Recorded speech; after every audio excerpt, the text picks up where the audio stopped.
Before we dive into this forgotten mission, tell me in the comments where in the world you're watching from.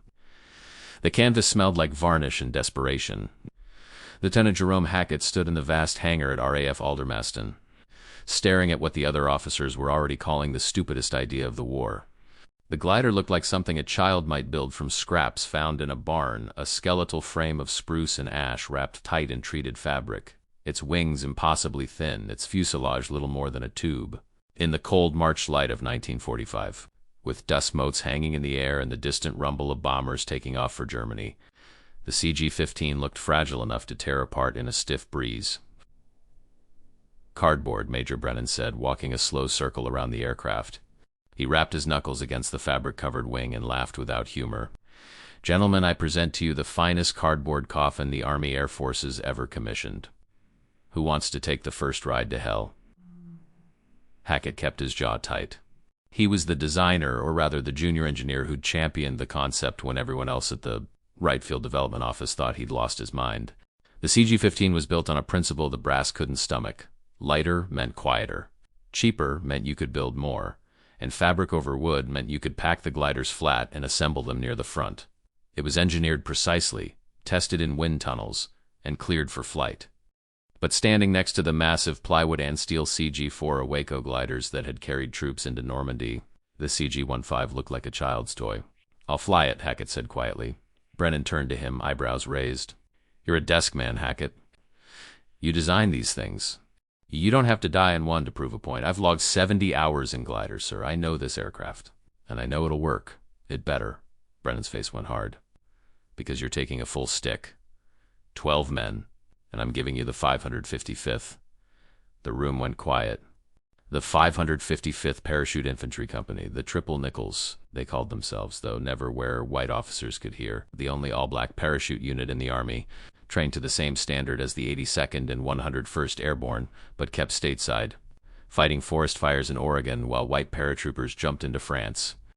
Until 3 weeks ago, when someone in the European Theater of Operations decided that experimental missions needed experimental troops, and shipped 24 of the Triple Nickels across the Atlantic for special operations, Hackett understood immediately.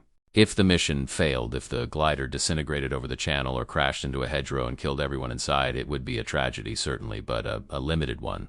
12 black soldiers that the Army barely acknowledged existed. A glider that was just a prototype anyway. Losses that could be buried in a footnote. "When do we brief?" Hackett asked. "Tomorrow, 0600. Mission goes in 72 hours, assuming weather holds." Brennan walked toward the hangar door, then paused. "Hackett, I hope to God you're right about this thing. Because those boys deserve better than to die because some college engineer thought he was smarter than physics." That night, Hackett couldn't sleep. He walked the perimeter of the airfield, smoking cigarettes he'd bummed from a mechanic, thinking about his father's carpentry shop in Vermont, about the balsa models he'd built as a boy, about the physics professors at MIT who'd told him that aviation was about precision and mathematics, not faith. The CG-15 was sound. He knew it in his bones. But knowing and proving were different things. And proving it with men's lives felt like a weight he hadn't anticipated when he'd sketched the first designs 2 years ago. In another part of the base, in a segregated barracks that smelled of boot polish and tobacco, Sergeant First Class Elijah Cross sat on his bunk and read a letter from his mother for the 3rd time. She wrote about the church social, about his sister's new job at the colored hospital in Atlanta, about the white boys from their county who'd come home from France with medals and gratitude. She didn't write about the cross that had been burned in the Johnson's yard, or the voting registration office that wouldn't let her sign her name, or the fact that her son had volunteered to jump out of airplanes for a country that wouldn't let him drink from the same water fountain as the men he trained beside. "You thinking about home?" Private First Class Marcus Webb asked from the bunk above. He was 19, from Detroit, quick with a smile and faster with his fists when someone questioned his right to wear jump wings. "Thinking about this glider," Cross said, folding the letter carefully. "You see it? Saw it? Looks like it was made from a Sears catalog and some wood glue. They want us dead. They got easier ways." This from Corporal Isaiah Grant, cleaning his M1 Garand by lamplight. Grant was older, maybe 35, had worked as a Pullman porter before the war. He spoke quietly and moved with the careful dignity of a man who'd spent his whole life navigating white spaces. "This is something else. This is them putting us where we can't embarrass anybody if we fail. Then we don't fail," Cross said simply. The briefing came in a Quonset hut with rain hammering the metal roof. A colonel whose name Cross didn't catch pointed to a map of northern France, to a spot 15 miles behind what the intelligence officers believed was the current German line. The objective was a stone bridge over a narrow river, unremarkable except that it carried the only hard road between two villages, and that road was going to matter in 72 hours when the 9th Armored Division pushed east. German combat engineers had wired the bridge to blow. The 12th Corps wanted it taken intact. The plan was surgical and possibly suicidal. 1 glider, 12 men. Insertion at 0430 hours under cover of darkness. Secure the bridge, disable the demolition charges, hold until the armor arrived. If the bridge was gone before they got there, abort and evade back to Allied lines. If they were compromised on landing, they'd be alone. No artillery support, no air cover, no rescue. "Why us?" Webb asked, and there was an edge in his voice that made the white officers in the room shift uncomfortably. The colonel looked at him with something that might have been respect or might have been exhaustion. "Because the 101st is committed to the Rhine crossing. The 82nd is in reserve, and every other glider-qualified unit is either dead, wounded, or scattered across Germany. You're trained, you're ready. And frankly, Private, we're out of better options." It wasn't a good answer, but it was an honest one. Hackett stood up, and 12 pairs of eyes turned to him, some skeptical, some curious, all of them calculating whether this nervous white lieutenant was going to get them killed. "The CG-15 is untested in combat," he said, "but it's not untested. We've put it through every stress simulation, every wind condition. It's quieter than a Waco, lighter, more maneuverable. The fabric skin isn't a weakness, it's designed to flex, to absorb shock. And if we take ground fire, small arms will pass through canvas without catastrophic structural failure. A hole in plywood can crack and propagate. A hole in fabric just stays a hole. So you're saying we should be happy to get shot at?" Grant asked dryly, and a few men laughed.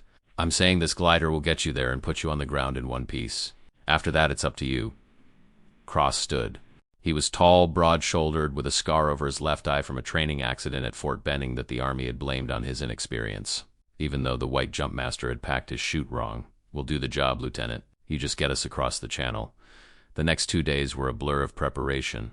Cross drilled his men on immediate action drills on hand signals for the dark, on the specific layout of French stone bridges and where German engineers typically placed demolition charges. They test-fired their weapons, checked and rechecked their equipment, wrote letters they hoped they'd never have to mail.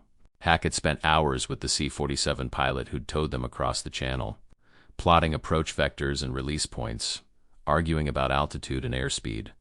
At night, he walked out to the hangar and stood beside the CG-15, running his hands over the taut fabric, whispering promises to an aircraft that couldn't hear him. On the morning of March 18, 1945, the weather broke clear and cold. Cross and his men assembled on the tarmac at 0200 hours, faces darkened with burnt cork, gear heavy on their backs. Each man carried an M1 Garand or M1 carbine, grenades, ammunition, rations, water, first aid kit, and in Cross's case, a canvas bag full of plastic explosive and wire cutters. They looked like any other airborne unit preparing for a night jump, except for the color of their skin and the fact that no newsreel cameras were filming them, no war correspondents taking notes for the folks back home. The CG-15 sat on the runway behind the C-47, tow rope already attached. In the darkness, it looked even more fragile, a ghost of an aircraft, something that might dissolve in the first touch of dawn. Hackett stood beside the glider's open door, watching his passengers approach. Webb was talking quietly, making the others laugh, something about a bar in Harlem, a girl with red shoes. Grant walked in silence, lips moving in what might have been prayer. Cross met Hackett's eyes and nodded once, a gesture of acknowledgement between men about to trust each other with their lives. "Mount up," Hackett said. They filed in, 12 men in 2 rows facing each other in the narrow fuselage, knees almost touching, gears stacked tight. Hackett climbed into the pilot's seat, a metal frame with a canvas sling, controls that felt flimsy compared to the yoke of a powered aircraft. He ran through his checklist by touch in the darkness. Trim set, spoilers locked, release mechanism armed. Behind him, someone was humming low, a gospel tune Cross recognized from his mother's church. The C-47's engines coughed to life, propellers turning, the sound building to a roar. Hackett felt the tow rope go taut, felt the glider shudder and strain. Then they were moving, slowly at first, the glider's wheels bumping over concrete, faster, the vibration increasing, and then, impossibly, inevitably, they were airborne, the wheels leaving the ground, the wings taking the weight. The whole fragile structure holding together as they climbed into the black English sky. Inside the fuselage, Webb gripped his rifle so hard his knuckles went pale. He'd jumped from aircraft before, had felt the static line pull his chute open and trusted his life to silk and suspension lines, but this was different. This was silent except for the wind, a smooth glide that felt more like falling than flying. Through the small window he could see nothing but darkness and, occasionally, the faint wink of stars between clouds. Grant closed his eyes and thought about his daughters. 5 and 7 years old, who didn't understand why Daddy had to go overseas when the war was almost over. He thought about the dining car of the 20th Century Limited, about white passengers who looked through him like he was furniture, about the careful mask he'd worn for so many years. He was tired of that mask, tired of being invisible. If he died tonight on a bridge in France, at least he'd die doing something that mattered, something that couldn't be ignored or erased. Cross thought about nothing except the mission, bridge, charges, hold. He'd learned long ago that the only way through fear was to narrow the world down to the next task, the next step, the next breath. Everything else was noise. They crossed the channel at 8,000 feet, the C-47 pilot holding steady despite the occasional buffet of wind. Hackett could feel every vibration through the control stick, could hear the fabric skin singing in the slipstream. The glider was holding. He'd known it would, but knowing and experiencing were different things. Below them, invisible in the darkness, the black water of the channel slid past, and then the darker mass of the French coast. Flak began at the coastline, distant orange bursts, scattered at first, then more concentrated as they penetrated deeper into occupied territory. The C-47 pilot jinked and weaved, and the glider followed on its tow rope like a fish on a line. Yanked left and right, the men inside thrown against their harnesses. Someone cursed. Someone else prayed louder. Hackett fought the controls, keeping the glider stable, keeping it from whipping too hard and snapping the tow rope or tearing the wings off. A flak burst exploded close enough that they felt the concussion, heard shrapnel ping off the glider's frame. Webb shouted something incomprehensible. Grant held his rifle like an anchor, and then they were through into clearer air, the flak falling behind. At 15 miles from the target, right on schedule, the C-47 pilot hit the release. Hackett felt the tow rope detach, felt the sudden silence as the engine noise fell away, felt the glider settle into a descent that was part mathematics and part faith. He banked gently, following the compass heading, looking for landmarks he'd memorized from reconnaissance photos. A bend in the river, a church steeple, the dark line of a road. The ground came up fast. Fields and hedgerows materialized out of the darkness, closer than he'd intended, trees reaching up like fingers. Hackett pulled back on the stick, trading speed for altitude, feeling the glider mush and shudder. The men in back were silent now, every one of them understanding that the next 30 seconds would determine whether they fought tonight or died in a crumpled heap of canvas and broken bones. He saw the field small, rough, bordered by a low stone wall. It would have to do. Hackett dropped the nose, let the airspeed build, then flared hard, pulling the glider's nose up, bleeding off speed. And they hit the ground with a bone-jarring impact that threw everyone forward against their harnesses. The glider bounced, came down again, slewed sideways, one wing clipping the stone wall with a sound like tearing cloth. And then they were stopped, tilted at an angle, but down, intact, alive. For 3 seconds no one moved. Then Cross was on his feet, yanking the door open, rifle up, scanning the darkness. Out, out, out, he hissed. And the men poured from the glider like they'd trained 100 times, forming a defensive perimeter, weapons facing outward. Hackett climbed out of the cockpit on shaking legs. The glider's left wing was torn where it had hit the wall, fabric flapping in the cold breeze, but the structure had held. The cardboard coffin had delivered its payload exactly where it needed to be. He wanted to laugh or cry or both. Lieutenant Cross was beside him, voice low. We're 300 yards north of the bridge. I can hear sentries, German. At least 2. Hackett nodded, trying to shift from pilot to soldier, from engineer to combatant. Okay, what do you need from me? Stay with Grant and the demo team. When we take the bridge, you help them cut the wires. Can you do that? Yes. Then let's move. They moved through the darkness like ghosts, 12 black paratroopers and 1 white pilot. Spread out in a tactical formation, Cross had drilled into them until it was instinct. The night smelled like damp earth and wood smoke. Somewhere a dog was barking. The bridge was stone, old, maybe 200 years, arching over a river that was more of a stream. 2 German soldiers stood at the near end, smoking cigarettes, their rifles slung. They looked young, bored, probably convinced the war would be over before they had to fire a shot in anger. Cross gave the signal. Webb and another man circled wide to the right. 2 more went left, the rest waited, counting seconds. Then Webb whistled a soft 2-note call that could have been a night bird, and they moved. The Germans died without firing a shot, knives and rifle butts in the darkness. Their bodies dragged off the road into the shadows. It was ugly work, close work, the kind that stayed in your dreams. Grant found the demolition charges wired to the bridge supports German Tellermine 42s. 3 of them connected by wire to a plunger detonator in a foxhole on the far side. He and Hackett worked by the thin beam of a hooded flashlight, hands steady despite the adrenaline, cutting wires and disconnecting charges that could have sent the bridge and everyone on it into the river. They'd been on the ground for 20 minutes when the shooting started.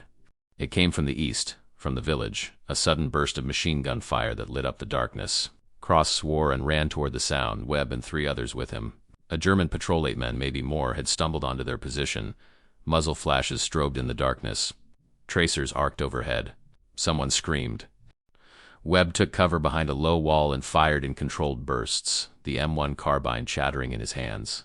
He saw a German soldier go down, saw another dive for cover. His ears were ringing, his mouth tasted like metal, and he felt more alive than he ever had, more present, as if every moment of his 19 years had led to this single point of time and space. He was not invisible here. He was not a second-class citizen or a boy who had to step off the sidewalk when white folks walked past. Here he was a paratrooper with a loaded weapon and a job to do, and God help anyone who stood in his way. Grant moved along the riverbank, flanking the German position, his Garand heavy in his hands. He'd never fired at a human being before tonight, had never wanted to. But when the German soldier rose from cover and swung his rifle toward Webb's position, Grant didn't hesitate. He fired 3 times, watched the man fall, and felt nothing but a cold determination to protect the men who'd become his brothers. The firefight lasted 7 minutes. When it was over, 4 Germans were dead, 2 were wounded and surrendering, and the rest had melted back into the darkness. Cross took a bullet through his left bicep, a through and through that bled heavily but missed the bone. Webb had a cut across his forehead from stone fragments. One of the younger men, a private named Jackson, was dead, shot through the throat while trying to move between cover. They carried Jackson's body to the bridge and laid him gently on the stone, covered him with a field jacket. There was no time for more. Cross posted sentries, redistributed ammunition, and checked his watch. 2 hours until dawn. 4 hours until the 9th Armored was supposed to arrive. If the armor didn't come, if the Germans counterattacked with any real force, 12 men 11 now couldn't hold this position. Hackett sat with his back against the bridge's stone railing, hands still shaking from cutting the demolition wires, from the sound of bullets snapping past his head, from the weight of a war he'd only understood abstractly until tonight. Grant sat beside him, wrapping his own field dressing around Cross's arm. "Your glider worked," Grant said quietly. "Doesn't mean much if we die here. Means everything dud." Single quotes. Grant's voice was firm. "Means we got here. Means we did the job. Rest is just details." Dawn came slowly, gray light seeping into the sky, revealing the bridge and the road and the fields where the CG-15 sat crumpled against the stone wall like a broken bird. Cross watched the eastern approach, knowing that when the Germans could see clearly, they'd come in force. But he also heard, faint in the distance, the rumble of engines, the metallic clank of tank treads on pavement. The first Sherman appeared at 0647 hours, turret traversing, searching for threats. Cross stood on the bridge waving a panel marker, and the tank commander, a captain with a Kentucky accent and a face full of surprise, stood in his hatch and stared. "You boys 101st?" he asked. 555th Parachute Infantry, Cross said. "Bridge is secure.